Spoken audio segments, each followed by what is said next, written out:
Alright everyone, welcome back to another video. Last time we left off with moving ahead by land and sea. Now on to King Winter hits the Italian front. January 1944. Cold, tough going. A long line of mules loaded with supplies plods through the snow, headed for the advanced British front in Italy. Note the range of the mountains in the background, which gives an idea of the tough terrain through which the Allies were fighting in the long, dark days of the Italian winter, which kept planes on the ground, slowed up mechanized units, and held the Allied advance in many sectors to a mere 3 to 4 miles a week. This heavy weather also held back the attacks on Hitler's Balkan holdings until a slight break in the winter came around the 15th of January, allowing Italian-based bombers to renew their day and night attacks on Sofia, capital of Bulgaria. The rugged Italian-based bombers, their rugged terrain, and the snow and rain proved a combination that the Allies could not beat and caused a virtual stalemate during the winter months. Yeah, so weather always plays a factor in war here. And right here, it's slowing up this advance. They're not going to go very far for quite a while because of this winter. It's going to basically keep them at their current lines. There's not much they can really do right now. As the Russian army rolled on, January 1944. Red sharpshooters on the job. In their drive to recover Nazi-captured territory, the Soviet army made a town-by-town successful offensive. In this picture, crack riflemen of the Russian Red Army manned their automatic rifles to dislodge a body of enemy forces from another populated place as the Russian troops entered the historic Central Corridor in the Eastern European heartland. On their right, protecting them against large-scale counterattacks was natural barriers of the Great Pripyat Marshes. On their left, the natural fortresses of the Carpathian Mountains. By entering this geographic highway, the Red Army, in effect, cut the battlefront in two parts. A 500-mile front from the Pripyat Marshes to Leningrad, and a 400-mile southern front from the marshes to the Black Sea. Yeah, so the Red Army, the terrain does help them a lot. And then they know it usually better than the Germans did. But they fought pretty hard to make sure that the Nazis could not overwhelm them in these certain positions. And they get to a point where they just kind of start overwhelming the Germans pretty effectively. I mean, they already are at that point. Let's just be real here. Street fighting in Ortona. January 1944. Canadians on the advance. Some of these Canadian infantrymen must feel as though they are being stood against the battered wall in Ortona for execution. For any window across the road might come a stream of enemy bullets. These members of the Western Canadian Infantry are literally stalking the enemy who has posted snipers in the battered dwellings. While the capture of Ortona was officially announced on December 30th, the fighting in this region continued for some weeks. Yeah, that's usually how it was. The Germans would post up snipers. They're low-cost soldiers, basically, at this point. And so the fighting would go on for quite a while, even if the enemy was more or less out of the area. The fighting would just continue.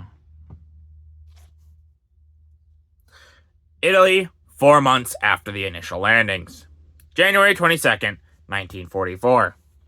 The Allies are on the road to Rome. Go, just give the whole picture if I can. This map shows the lines of battle as they appeared at 4 different periods up to and including the landings at Anzio, and shows the slow but steady progress made by the Allies since the eventful morning when Montgomery led his 8th Army across the Strait of Messina.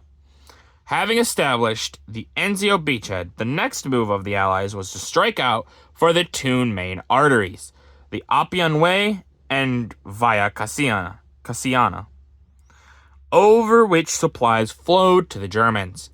But in January, however, bad weather caused a stalemate on all points of the front. So we can see the initial landings. They moved up here pretty rapidly. So September 4th, and that says September 13th. So they take here. Then they take this by September 19th. Landings here, September 10th. But 19th, so it goes boom, boom, boom. And then it gets up there about October 2nd. And then by here is where we're talking about the big stalemates. There's a little bit right there in Anzio. But yeah, the main line is right here. And they're going to be stuck here for quite a while. They're bogged down because of the weather. And there's Cassino.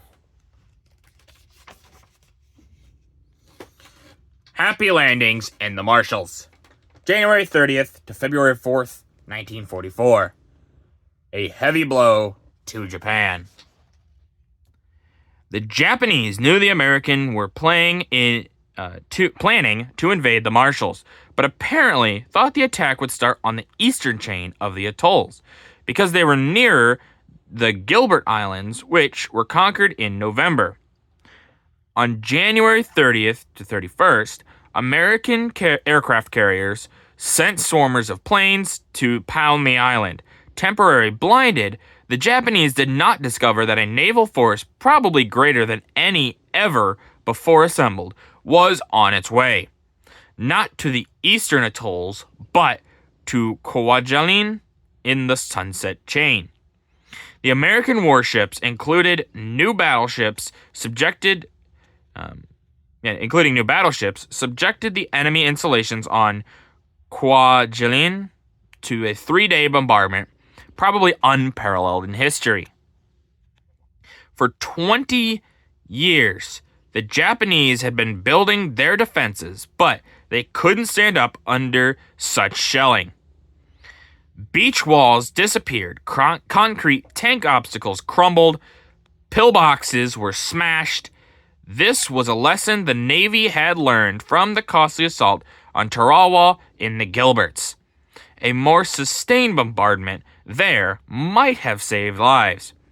Another new trick at Kwajalein was to avoid an immediate head-on assault on the 2 strongest enemy bases, the Islet of Roy and Kwajalein.